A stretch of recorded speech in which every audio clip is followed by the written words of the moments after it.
हम लोग बाढ़ की विभीषिका को झेल रहा सुकनी, बड़हरिया, बैपुर, रफ़ीपुर, शेरपुर ये बेल्ट है।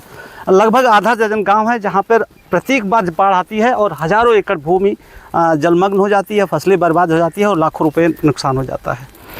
पिछले दिनों इसी महीने के फर्स्ट वीक में बाढ़ आई थी और बंधा टूट गया था, जिसकी वजह से पूरा ये जो है क्षेत्र डूब गया था। हम लोग सुकनी गांव सभा और बड़हरिया के बीच में खड़े हैं और यहाँ सदर विधानसभा गाजीपुर के लोकप्रिय विधायक माननीय जयकिशन साहू जी हमारे साथ हैं। आज हम इनसे बात करते हैं। गंगा के तट पर आप भी आ गए और इसके लिए धन्यवाद। मैं तो अपने कंचन भाई साहब, मनोज प्रधान जी, हमारे विधानसभा अध्यक्ष श्री शिशु यादव ने कहा स्थिति यह है, मैं कल किसी काम में व्यस्त था जिसके कारण मैं कल नहीं आया, लेकिन मैं शिशु को निवेदन किया कि जहां पानी उछाल करने की संभावना है, जहां पूर्व का जो वर्तमान प्रधान मनोज यादव ने बांध बनवाया है, यदि टूटने की संभावना है तो उस बांध को मजबूत करो। कम से कम एक बांध बनने से 3-4 गांव यहाँ काफ़ी सुरक्षित हो जाएंगे। जी। तो भाई जब पता चला कि कल भी जेसीबी चली, आज भी चल रही है, तो हम सोचे थोड़ा माँ गंगा के तट पर प्रणाम कर लें कि माता अब इसके आगे मत बढ़ना। जी जी।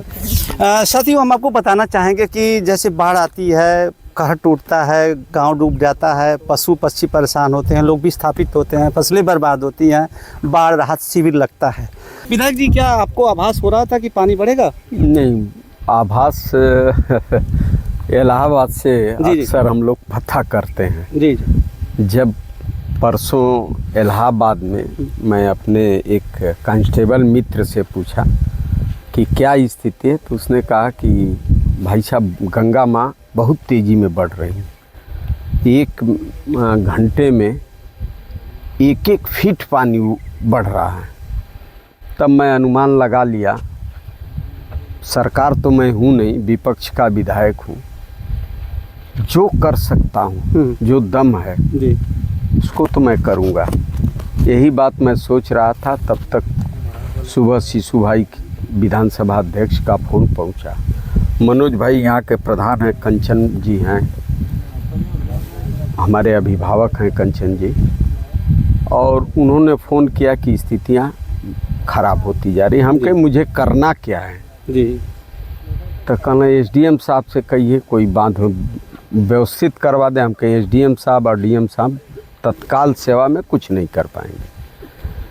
अब रही बात तत्काल में हम क्या कर सकते हैं, तो शिशु जी ने कहा कि विधायक जी यहाँ बंधा पर 10-20 घंटा 10-20 घंटा माटी जेसीबी चल जाएगी, तो हम बंधा बचा करके हम गांव को सुरक्षित रख लेंगे। हम कहीं तुरंत या सोचिए मत, इस काम को तुरंत करिए।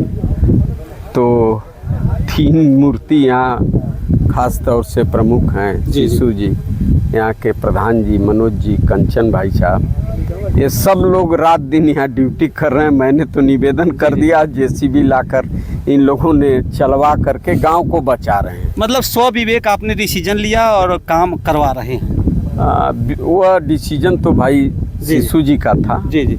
हमने जो इनकी जब तक शासन प्रशासन से आप इजाजत लेते तब तक पानी घुस गया होता।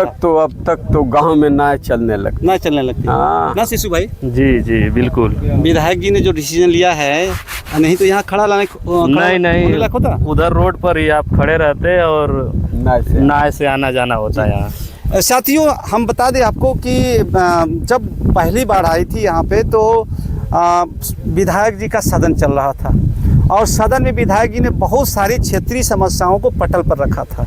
यहाँ तक कि बाढ़ की विभीषिका का भी प्रश्न इन्होंने बड़ी जोरदार तरीके से रखा था। आपकी जुबानी मैं पूछता हूँ कि विधायक जी क्या क्या प्रश्न आप उठाए थे? नहीं, हम तो सबसे बड़ी समस्या, बाढ़ तो क्षणिक कुछ घंटों कुछ दिन की होती है। जी। इस क्षेत्र में सबसे बड़ी समस्या तो वाकई में बिजली की जी, बिजली की समस्या है और उस समस्या पर मैं एकदम मनोयोग से सदन में रखने का काम किया था, जिसके लिए यहाँ की जनता मुझे चुन करके भेजी है।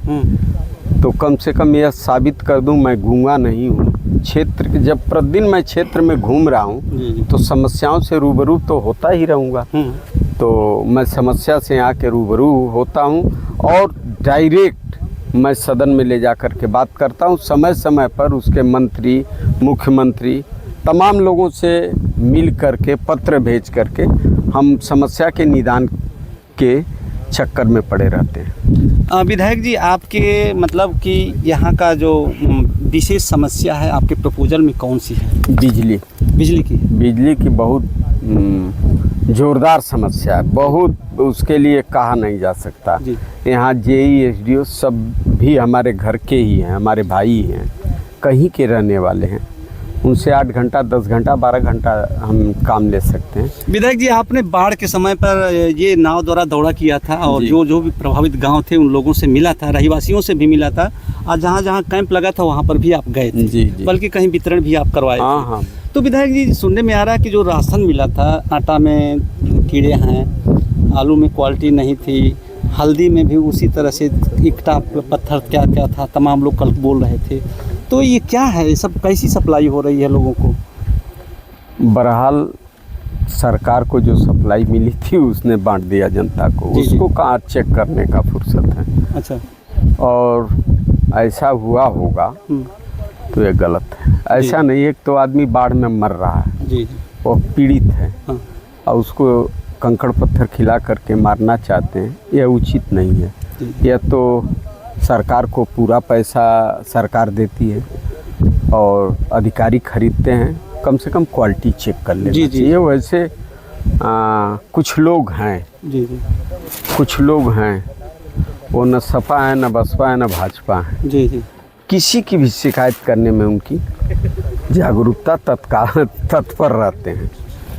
विधायक जी, जैसा कि सदन भी चलता है तो कई लोगों से हमने पूछा तो बोले कि सदन भी चलता रहता है तो हमारे विधायक जी घंटी उठा लेते हैं, धीरे ही धीरे बोलते हैं, लेकिन ज़रूर पूछते हैं भैया क्या बात है, क्या ऐसी बात है क्या? सदन में फ़ोन से बात नहीं कर सकते। हाँ। घंटी जाता है। मेरा एक विचार है, मैं इसके पहले कार्यकर्ता ही था, आज मैं विधायक हूँ। लोगों का फ़ोन आता है तो धीरे से मुड़ी नीचे करके कहते हैं सदन में है, बाद में बात करेंगे। अच्छा। जब काफ़ी फ़ोन हो जाता है तो बाहर जा कर के लॉबी में हम उनसे बात कर लेते हैं। जी। क्या समस्या है, ये हो गया, तो हम जो इम्पोर्टेंट रहता है वैसा हम कार्रवाई तुरंत शुरू करवा देते हैं। हाँ। साथियों, हमारे बीच में एक जुझारू और एक समाजसेवी और प्रधान यहाँ के सुकनी गांव सभा के हैं, मनोज यादव जी, और हमारे बहुत अजीज भी रहे हैं। मैं इनसे मिलता हूँ। मनोज भाई, आपका सत्र लगभग अवसान की तरफ है। जी बिल्कुल, बहुत बहुत बधाई आपको। महीने पे ख़त्म हो जाएगा, पहले तो परिचय अपना दे दीजिए। मैं मनोज कुमार यादव, ग्राम प्रधान प्रतिनिधि सोकनी बड़रिया, और आपको सबसे पहले मैं धन्यवाद देना चाहूँगा। लगातार आप भी इस बाढ़ में लगे हुए रहते हैं, लोगों की समस्याओं को दिखाते रहते हैं, हमेशा यहाँ की आवाज़ को बुलंद करते हैं, इससे हम लोगों को बहुत बल मिलता है। जी। और यहाँ पे बांध जो हम लोगों ने बनवाया था वो बांध थोड़ा सा डैमेज हो गया है, जिसके लिए हम लोग यहाँ पर लगे हुए हैं कल से। विधायक जी ने कल से ही यहाँ पे JCB दे रखा है, और उस JCB से जहाँ जहाँ दिक्कत हम लोगों को समझ में आ रही है वहाँ काम हम लोग करा रहे हैं। जी। साथियों, कल ग्राउंड रिपोर्ट के लिए मैं आया था इसी स्पॉट पर, और देखा कि मनोज यादव जी खुद धोती कुर्ता पहन करके पूरा मतलब मजदूरों की तरह से काम करवा रहे थे। JCB तो चल ही रही थी, दौड़ दौड़ करके ये कर रहे थे। तो ये बताइए कि ये जो काम हो रहा है, ये इसका कोई परमानेंट सॉल्यूशन है? बंधा का जब भी बाढ़ आएगी टूटेगा, फिर बांधा जाएगा, फिर टूटेगा, इसका कोई परमानेंट सॉल्यूशन? देखिए, हम लोग तो प्रयास कर रहे हैं कि इसका परमानेंट सलूशन हो। इसका परमानेंट सलूशन अभी विधायक जी यहाँ पे हैं, ये भी बता सकते हैं आपको। इसका परमानेंट सलूशन जब तक ये जितना ये कटान एरिया था, जहाँ पे अभी कटान तो रुक गई है जियो बैग के कारण, जब तक पत्थर नहीं लगेंगे तब तक इसका सलूशन नहीं है। तो इस पर अगर पत्थर लग जाए यहाँ से और कसेरा घाट तक, कितना दूरी होगी? लगभग 1 किलोमीटर की दूरी यहाँ है जहाँ से आप खड़े हैं। तो जब पत्थर लग जाएगा तो इसका सलूशन परमानेंट हो जाएगा। इसके अलावा जी, इस पर आप क्या कहेंगे? अरे इस पर कहेंगे क्या, इस पर जब हम अवसर मिलता है सदन में बोलने के लिए, जी। तो इस क्षेत्र को मैं पूरा धरमपुर से लगा ही महाबलपुर के आगे तक जो भी समस्या है कटान के संबंध में हम एकदम पुरजोर तरीके से सिंचाई मंत्री से भी मिलता हूँ और सारे अधिकारियों से मिलता हूँ इस संबंध में कि यहाँ बोल्डर पिचिंग का काम हो जाए। जी जी जी जी। और पिछले साल करीब 11 करोड़ का रुपया काम भी आया था, आया है। कुछ काम इधर हो गया, कुछ काम अभी बाकी है और अफीम फैक्ट्री वाला काम हो रहा है। जी जी। प्रयास है, सरकार की मंशा होगी अपनी जनता को बचाने के लिए तो हमारी बात को सुन करके अमल करेगी और काम बांध वाला बोल्डर पिचिंग का काम करवाने का काम करेगी। बहुत धन्यवाद।